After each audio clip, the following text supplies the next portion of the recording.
Bismillahirrahmanirrahim. Nazreen, Assalamu alaikum. I am Mushtaq Shamim and you are watching BBC Badgaum Broadcasting Channel. Badgaum Broadcasting Channel देखने वाले सभी नाजरीन और viewers का खैर मकदम है। पेश खिदमत है हमारा सिलसिलावार सेगमेंट काउंटर एनकाउंटर। आइए नाजरीन देखते हैं इस खूबसूरत और दिलचस्प सेगमेंट का ये ताज़ा शुमारा काउंटर एनकाउंटर। नाजरीन मोहतरम, इस वक्त आप अपनी स्क्रीन पर दो खवातीन को देख रहे हैं। ये दोनों खवातीन मुस्लिम कम्युनिटी से ताल्लुक़ रखती हैं। एक खातून का ताल्लुक़ वादी कश्मीर से है और दूसरी खातून का ताल्लुक़ उत्तर प्रदेश से है। डॉक्टर दरख्शां इंद्राबी। जी हाँ नाजरीन, इस खातून सासी रहनुमा का ताल्लुक़ वादी कश्मीर से है और फिलवक्त यह मोहतरमा जम्मू कश्मीर वक्फ बोर्ड की चेयरपर्सन है और इनकी वाबस्तगी भारतीय जनता पार्टी के साथ है। और ये जो दूसरी खातून लीडर है, इनका नाम है इकरा हसन।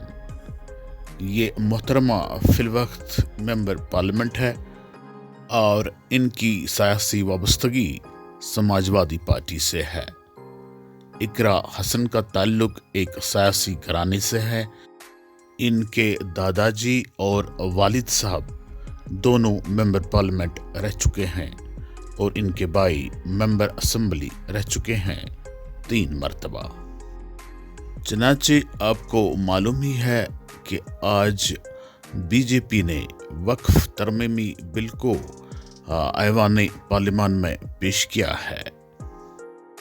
इस तरमीमी बिल के हवाले से ऐवान पार्लियामान में बहस जारी है।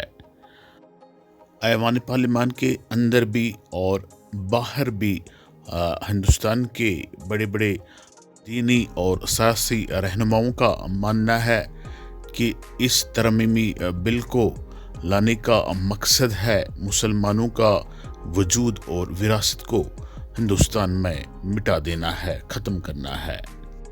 जबकि सरकार, खासतौर से home minister of India Amit Shah ji का मानना है कि ये तरमीमी बिल हिंदुस्तान के मुसलमानों की बेहतरी और बजाई के लिए इंट्रोड्यूस किया जा रहा है। डॉक्टर दरख्शां इंद्राबी जो एक मुस्लिम खातून सियासी रहनुमा है, इनका भी इस बिल के हवाले से अपना नुक्ते नज़र है और इकरा हसन साहिबा जो MP है, इनका भी इस बिल के हवाले से अपना नुक्ते नज़र है। आइए इन दोनों को सुनते हैं और ये जज करने की कोशिश कर लेते हैं कि आया इन दोनों सियासी खातून रहनुमाओं में से किसका नुक्ते नज़र सही है और किसका नुक्ते नज़र गलत है। आइए सुनते हैं। के पास आई और उसने बताया कि वह एक वक्त की प्रॉपर्टी में रहती है, वही उसके सर पर छत का काम भी करती है और उसकी रोजी रोटी भी वहीं से आती है। वो इस बिल को लेकर इतनी फिक्रमंद थी कि कहीं उससे वो उसकी संपत्ति ना छीन ली जाए। वो अकेली एक ऐसी महिला नहीं है, ऐसे लाखों लोग हैं जो वक्त की गरीब महिलाएं जो वक्त की संपत्ति से अपना रोजगार चला रहे हैं। और ये जो वक्फ बाय यूजर क्लॉज के हटाने से लाखों वक्फ की जायदाद अपना स्टेटस खो देंगी और लाखों लोग, इसी तरीके के लोग सड़कों पर आ जाएंगे। वक्फ क्या है, वक्फ बाय यूजर क्या है? इसका ये मतलब है कि कोई जायदाद अगर सालों से दीन और भलाई के कामों के लिए इस्तेमाल हो रही हो तो वो खुद ब खुद वक्फ मानी जाएगी। हिंदुस्तान की अदालतों ने भी इस बात को तस्लीम किया है। वक्फ बाय यूजर सिर्फ वक्फ बोर्ड को ही मिली कोई खास सौगात नहीं है, ये बल्कि सभी अन्य धार्मिक ट्रस्टों को परंपरा और यूज के आधार पर बिना किसी डॉक्यूमेंटेशन के धार्मिक चरित्र को डिक्लेयर करने का राइट मिला हुआ है। भारत के संविधान के आर्टिकल 13 क्लॉज 3 में कस्टम और यूसेज को कानूनी वैधानिकता प्रदान करता है। इसी आर्टिकल से वक्फ बाय यूजर भी निकला गया है। इस बिल के कानून बनने पर वक्फ बोर्ड तो इस प्रोविजन से हाथ धो बैठेगा, लेकिन अन्य धार्मिक ट्रस्टों को यह सुविधा जारी रहेगी। इससे भारतीय संविधान के आर्टिकल 14 और 15 का सीधा उल्लंघन है, जो धर्म और जाति के आधार पर भेदभाव और कानून के सामने सभी की बराबरी पर जोर देता है।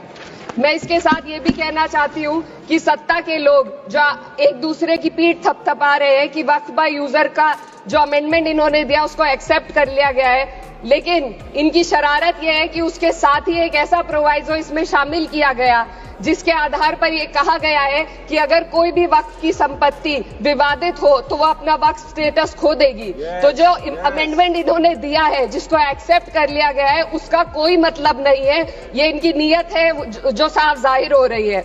सोने पर सुहागा एक काम और किया है।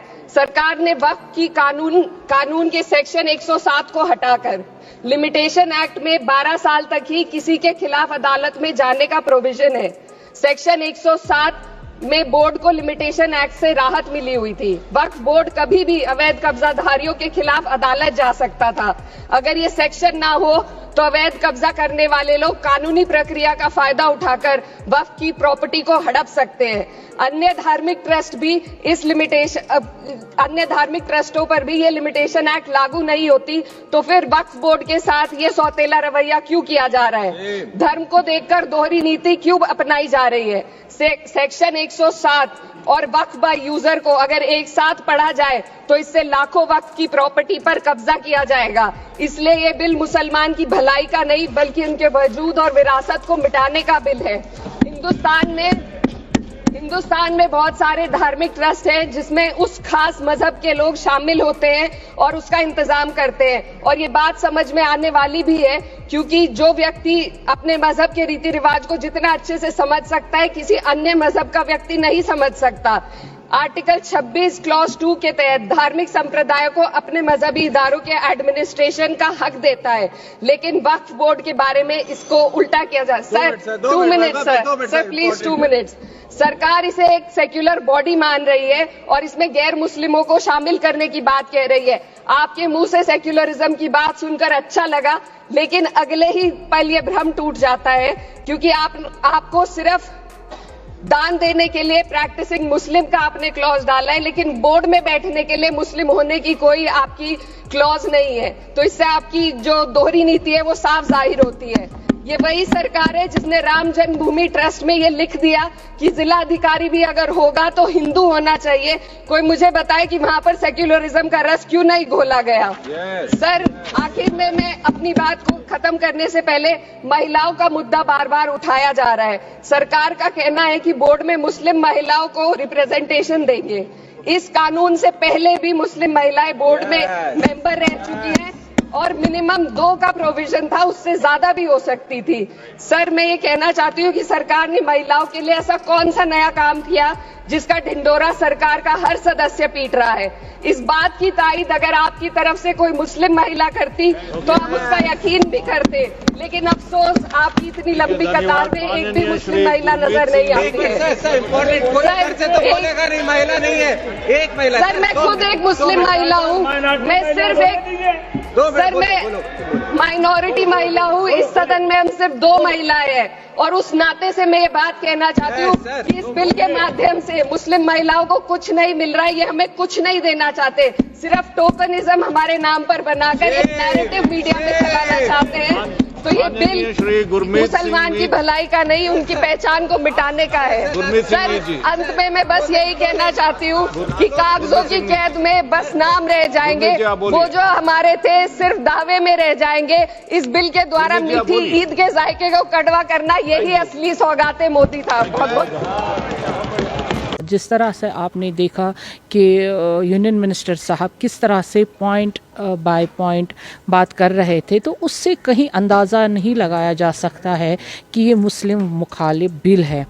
अब अपोजिशन किस आंख से देख रही है, उनको कौन सा जाविया नज़र आता है, तो हम उस जाविये को नहीं परख पा रहे हैं। लेकिन जहाँ तक हमने देखा वहाँ तक यही लगा कि इससे मुसलमानों को फ़ायदा ही होगा, वक्फ बोर्ड को फ़ायदा होगा, क्योंकि उन्होंने जिस तरह से बता दिया रेलवे और डिफेंस के बाद वक्फ बोर्ड के पास बहुत सारा लैंड है, तो मुसलमान होमलेस क्यों हैं, लैंडलेस क्यों हैं, पुअर क्यों हैं? अगर इतना असासा है तो इसका फ़ायदा मुसलमानों को होना चाहिए। पसमानदा मुसलमानों को, गरीब मुसलमानों का इन चीज़ों का फ़ायदा मिलना चाहिए। ये अच्छी बात है कि अगर हमारे पास लैंड है, वक्फ है, तो हमें इसका फ़ायदा मुसलमानों को देना चाहिए। जी हाँ नाजरीन, आपने इन दोनों ख़वातीन रहनुमाओं को सुन लिया है। अब आप जज कर सकते हैं कि इन दोनों ख़वातीन रहनुमाओं में से किसका नुक्ता नज़र सही है और किसका व्यू पॉइंट गलत है। आप अपनी आरा कमेंट बॉक्स में लिख सकते हैं। शुक्रिया नाजरीन, BBC के साथ बने रहने के लिए आपका बहुत बहुत शुक्रिया। Thanks for watching BBC।